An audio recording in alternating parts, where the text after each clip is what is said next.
Some of the biggest names in British music have written to the Culture Secretary, warning him that hundreds of thousands of jobs in the live music industry are at risk.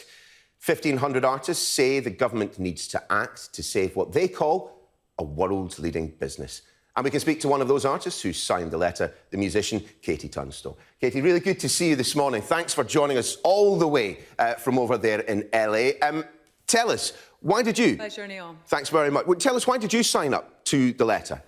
Well, I mean, sure, I'm in LA now, but I owe a huge debt to that entire structure of grassroots venues back in the UK, as do almost all the artists that come out of Britain. And it was put into perspective for me today that per capita, we are the second biggest live ticket market in the world for live music. The live music scene is an enormous success story in Britain for the last 2 decades. It's bringing in $4.5 billion a year, employing over 200,000 people.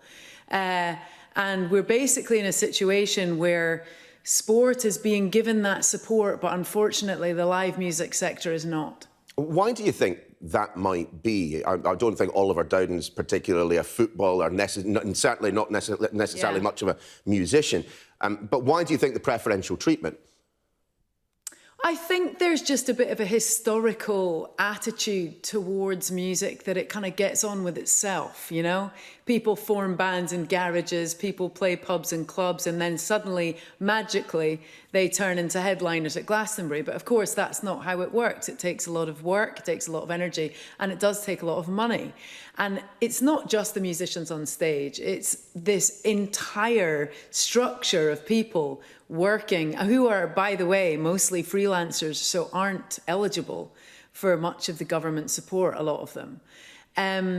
And unfortunately, because of that freelance nature of music industry, if they can't get any support, they will get jobs elsewhere. So even if we do go back to playing, there won't necessarily be a workforce left to actually support those gigs. But as an ambassador of the Music Venue Trust, I am also privy to the fact that 97% of grassroots venues will not be able to stay open with any kind of social distancing. And the only way of avoiding that is some government assistance. I wonder whether part of the problem might well be that for many people, perhaps those who are not regular concert or gig goers, they tend to think of the O2, the Manchester Arena, these massive venues that exist. But actually, fundamentally, what is the backbone of the British music industry, as you've already mentioned, are those smaller places that get you out there in front of the public and get you the experience, the launch pads. And they're labours of love, these venues. You know, they're constantly up against rising business taxes. They're constantly up against developers trying to buy the properties and turn them into flats.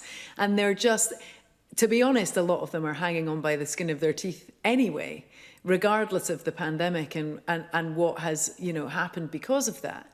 So it's really... it's crunch time. I've heard people talking about this in terms of live music as an extinction level event, and it sounds dramatic. It really is. This is a really dramatic potential future for live music, and really we've got to look at how important live music and the experience of live music is to our country, because it's really in peril right now. How has lockdown been then for a musician like yourself? I mean, have you been able to collaborate with people? We've seen plenty of video conference bands coming together. I mean, has that been your experience? I found it pretty hard to be creative during this time. I managed to do a charity song about washing your hands for WaterAid and War Child, and that was great. And I wrote a 20-second chorus, which is the perfect hand wash. So I'm very proud of that. But, you know, all of the videos you see, it's impossible to play in real time. So we're having to kind of cheat a little bit there. And it's really tough, and it's very isolating for everyone, not just for musicians, obviously. But music, I did a fantastic panel today with Herbie Hancock. I still can't believe I was talking to Herbie Hancock. But he really said what I feel about music is that music is a healing force. Music is transcendent of language. It's such a galvanizer, it's such a hope giver, and it's needed more than ever right now. And, you know, the streaming income is just a mess at the moment for musicians. They're not making any money from that. So really, we need to, and it's not a criticism of government at all, it's simply we have to ask them to help us in this situation. Of course, I'm very lucky. I've got a couple of hits that make my money, but look, these new artists are just completely done for, and we're looking at an entire generation of artists potentially having to walk away from doing it at all because they just need to go and get work elsewhere. Sing it, sister. Katie Tunstall, many thanks for joining us in the programme. Really lovely to talk to you. You too, thanks.